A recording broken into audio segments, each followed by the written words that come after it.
the Helmand province in 2006. He's been very critical of the way his men were equipped and cared for. The Ministry of Defence insists troops are now better equipped than ever. We'll be speaking to Colonel Tootle after this report from Ian Barmer. Colonel Stuart Tootle commanded 3 para during fierce fighting in Helmand province in 2006. It's been estimated that the paras fired 500,000 bullets. 15 men were killed, 46 wounded. But back in Britain, Stuart Tootle resigned from the army, frustrated, he said, by the lack of helicopters and other equipment on the front line and the way troops and their families were treated back home. He even spoke at the Conservative Party conference, criticising government policy in Afghanistan. Our soldiers lack vital equipment to train on, and the equipment they don't have to train on today will cost more lives in the future. The MOD told Look East today that concerns raised then have now been addressed. The MOD is working to improve conditions and support across the board. Our people are better paid than ever before, better equipped than ever before, and unrecognisable from the army of 2003. There are now 60% more helicopters in Afghanistan than in 2006, but it's still claimed there aren't enough. And in this region, any concerns are very relevant. The Light Dragoons from Norfolk are currently fighting in Helmand. The Royal Anglian Regiment is due to return in the autumn. Ian Barmer, BBC Look East. Well, let's speak to Colonel Tootle now. Colonel Tootle, the Prime Minister says we need to be in Afghanistan for the benefit of the British people. What do you say to that? Well, I'd agree with the Prime Minister. I think it's vital that we remain in Afghanistan and that we do everything we can to make sure that operations are brought to a successful conclusion, and that's going to take time and probably decades. So I absolutely support being in Afghanistan. It's interesting listening to your reporter and the comments. Yes, there have been improvements in the way we're resourcing what we're doing in Helmand province, but if you take helicopters, for example, the MOD will say there's been a 60% increase in helicopters since 2006, but that ignores the fact that there has been an over 300% increase in the number of troops that those helicopters need to lift, and many of the additional helicopters that are brought in are not the large lift helicopters which are required, and that's a Chinook helicopter, to lift the right number of troops. How do you think that the statements that you make affect morale of the troops who will, many of them will be going back to Afghanistan very soon? Well, I think commanders and soldiers are often tight-lipped, quite rightly so. They're not expected to speak out in public, but I know that they have concerns. I talk to a lot of my former comrades, and there is a general feeling that while they have more equipment, and a lot of that equipment is indeed better, they don't have enough of it, they don't have enough troop numbers. And so I think by me speaking out, it's a voice that very much supports what they're doing. Because let's be clear, I think they're doing a fantastic job. What I also think, though, is that they need more resources so that they can be more successful. But if we don't have the money to pay for it, should we be there? Well, I don't think it's a case of not having the money to pay for it. I think it's a matter of government priorities. But if you look at the defence budget, which is a often very wasteful procurement system, but we're still spending a lot of money on old legacy-type systems which had relevance. I'm so sorry to interrupt you. We could go on for a long time. Thank you very much for being with us tonight.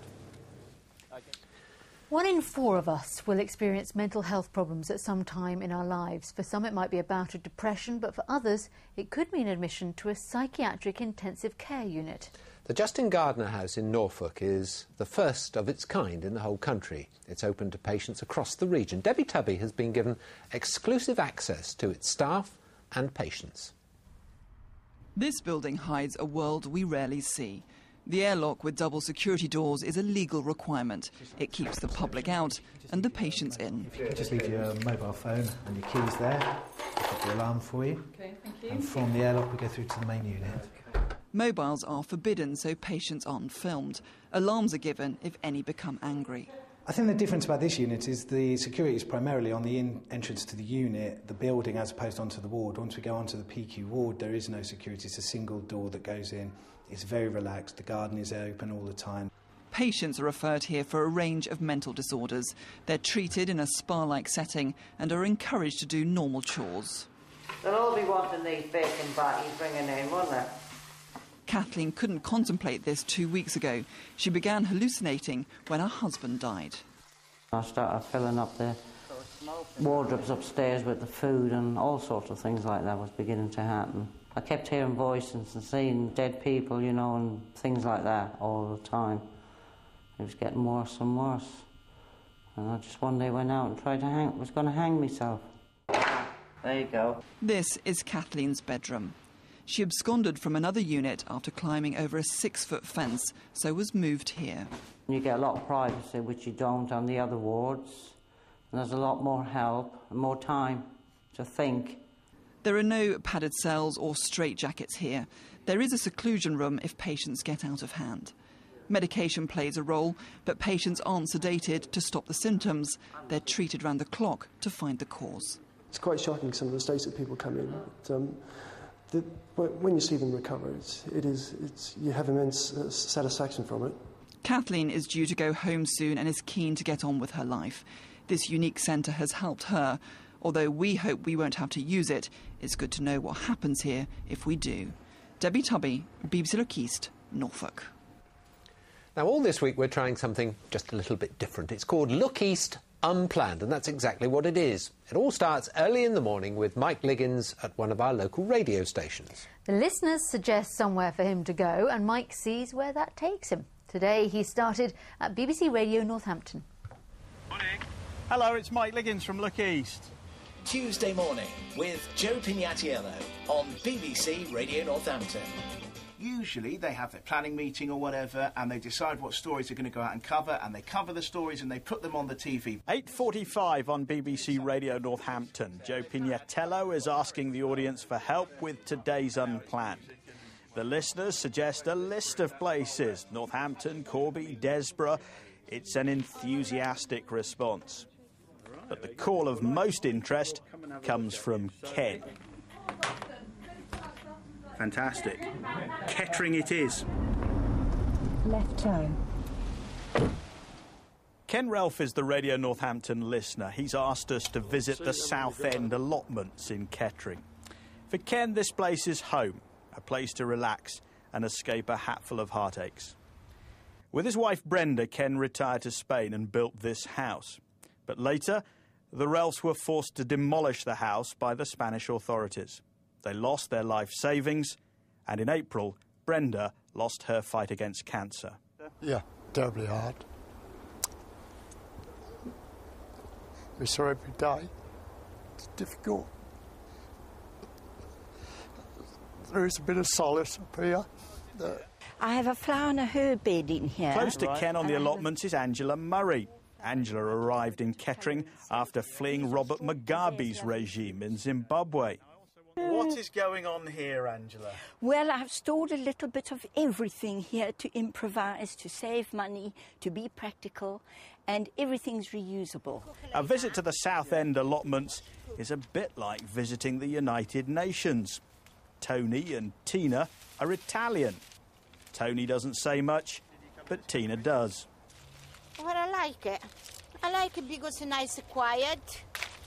Nice people around there we talking.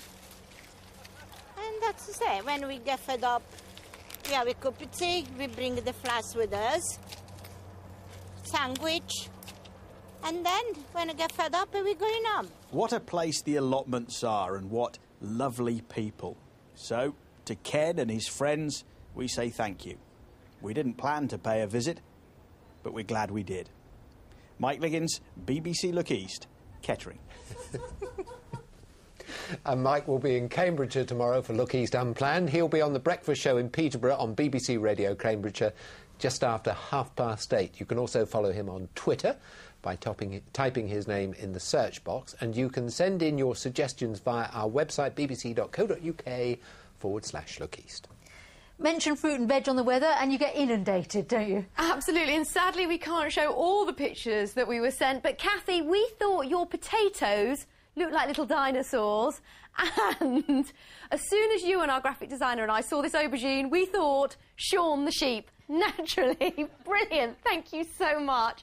And as I said, I'm really sorry to all of you whose photos we can't show this evening. Now, today, it's been very warm in the sunshine, highs of 28 degrees Celsius, 18